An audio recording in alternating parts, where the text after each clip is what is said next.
मेरा favourite teacher कौन है। जब मैंने इस सवाल पर विचार किया तो मुझे लगा कि मैं अपने जीवन काल में से ही क्यों चुनूं, जो कि बहुत छोटा है। क्यों ना इतिहास से कुछ बेहतरीन टीचर चुनकर लाए जाएं जो मुझे अपने फेवरेट लगते हैं। उनके नाम मैं आज आपसे शेयर करूंगा। नंबर 5 है E.R. ब्रेथवेट। वही E.R. ब्रेथवेट जिन्होंने टू सर्व विद लव किताब लिखी है। ये किताब आज भी बहुत पॉपुलर है। सिर्फ 2 साल टीचिंग करी थी उन्होंने, और टीचिंग भी में भी कैसे आए वो एयरफोर्स में काम करते थे। वर्ल्ड वार के दौरान टेक्नीशियन थे। जब वर्ल्ड वार खत्म हो गया तो उनकी नौकरी छूट गई, और बाद में उन्होंने कई जगह अप्लाई किया, उनको नौकरी नहीं मिलती थी। एक दिन वो उदास बेंच पर बैठे हुए थे पार्क में, तो एक बुजुर्ग ने उनकी शक्ल देख करके कहा कि किस विचार में बैठे हो युवक। तो उन्होंने कहा कि मुझे कोई नौकरी नहीं मिल रही। तो उन्होंने कहा कि भाई तू टीचर क्यों नहीं बन जाता। तो ये बात ब्रेथवेट को जम गई। ब्रेथवेट ने अप्लाई करना शुरू किया, लेकिन वो ब्लैक थे, इसलिए जब वो अप्लाई करते तो ब्रेथवेट नाम पढ़ करके, जो कि अंग्रेजों जैसा लगता था, उनको इंटरव्यू पे बुलाया तो जाता था, लेकिन जब देखते कि ये तो काला है तो उनको कोई बहाना बना करके कि आपको बाद में बुला लेंगे, जो कि बनाए जाते हैं नौकरी न देने के लिए। इस तरह से आखिर में उनको नौकरी मिली, लेकिन मिली कहाँ? एक ऐसी जगह जिस स्कूल में कोई भी टीचर टिकता नहीं था। महीने 2 महीने रहते और फिर ट्रांसफर करवा लेते थे। कारण क्या था? वहां रहने वाले बच्चे बहुत ही अपराधी किस्म के थे, चाकूबाजी तक करते थे। ब्रेथवेट ने कहा जब कुछ नहीं मिल रहा तो यही सही। वो उस स्कूल में गए, बच्चों ने उनका मजाक बनाया, कुछ ने लड़ाई भी कर ली उनके साथ, बॉक्सिंग भी कर ली, लेकिन वो वहां टिके रहे और इतना प्यार दिया बच्चों को, इतना प्यार दिया कि वो शरारती बच्चे उनके फैन हो गए। और आखिर में उन्होंने जब नौकरी छोड़ने की घोषणा करी 2 साल के बाद, तो बच्चे तैयार नहीं थे उनको छोड़ने के लिए, और उनको दुनिया भर में इतनी मान्यता मिली कि उनके देश की सरकार ने उनको यूनाइटेड नेशंस में अपना राजदूत नियुक्त किया। ऐसे थे E.R. ब्रेथवेट, यानी वाकई टू सर्व विद लव वाले इंसान थे। ये मेरे फेवरेट टीचर हैं। नंबर 4 पर है एनी सुलिवन। एनी सुलिवन का नाम शायद आपने ना सुना हो, कुछ एक ने सुना होगा, मैं बता देता हूं। हेलेन केलर की टीचर थी। हेलेन केलर वही बच्ची जो बहुत उदंड थी, खाने को भी फेंक देती थी, शरारतें करती थी। उसके माँ बाप ने उसके गले में घंटी बांध रखी थी जिससे पता चले कि वो कहाँ है। बात नहीं मानती थी, गूंगी थी, बहरी थी, इसलिए शरारती हो गई थी। कोई टीचर उसको पढ़ाने को तैयार नहीं था, लेकिन एनी सुलिवन के पास कोई नौकरी नहीं थी, इसलिए उन्होंने कहा इसको मैं पढ़ाऊंगी। एनी सुलिवन ने नए नए तरीके खोजे, क्योंकि ऐसी बच्ची को साधारण तरीकों से नहीं पढ़ाया जो सुनता भी नहीं, जिसका जो बोलती भी नहीं।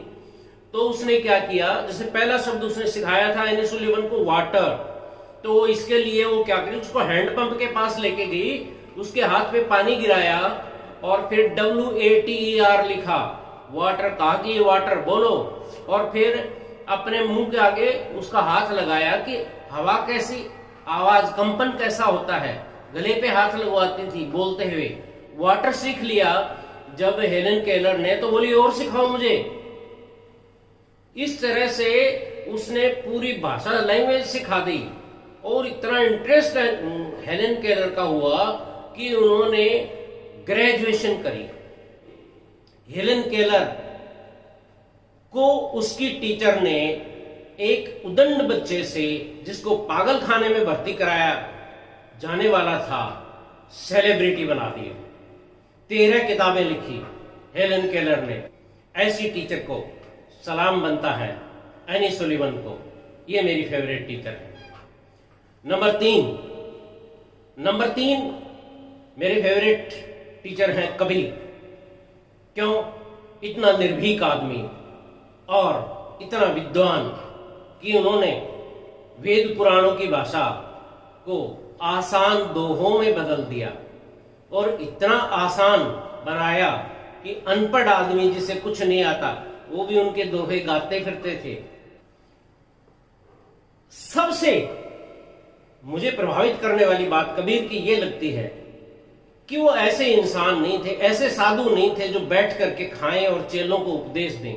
कबीर अंतिम समय तक अपना सूत काटते थे और उसे बाजार में बेच करके आते थे, रोजी रोटी काम करके चलाते थे, मेहनत करते थे। शरीर का काम करना कबीर ने कभी नहीं छोड़ा, चाहे उनकी कितनी ही विद्वानों के अंदर पूजा होने लगी।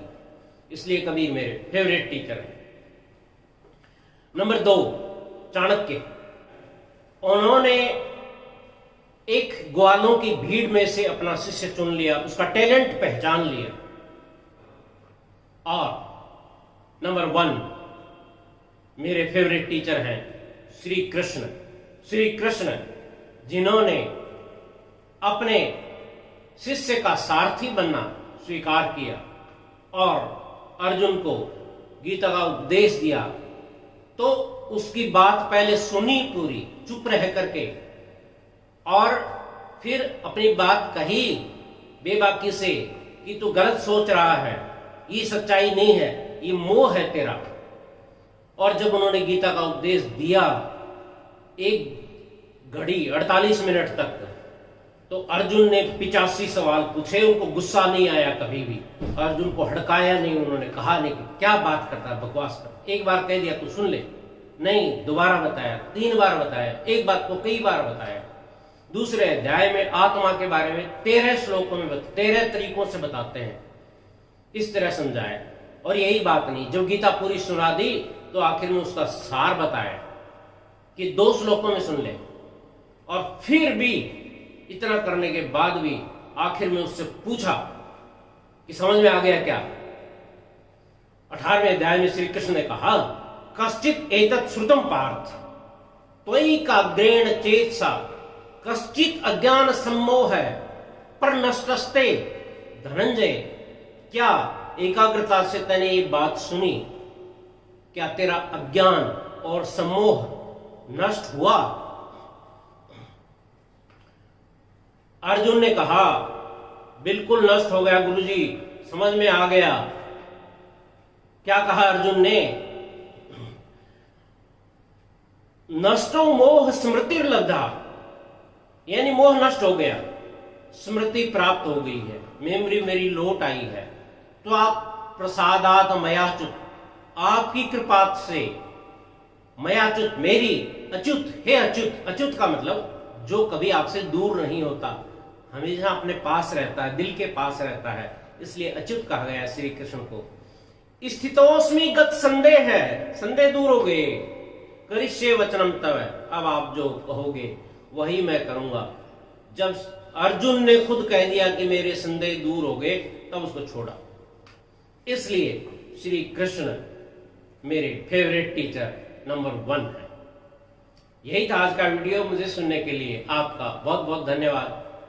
आपका दिन बहुत ही शानदार गुजरे। नमस्कार।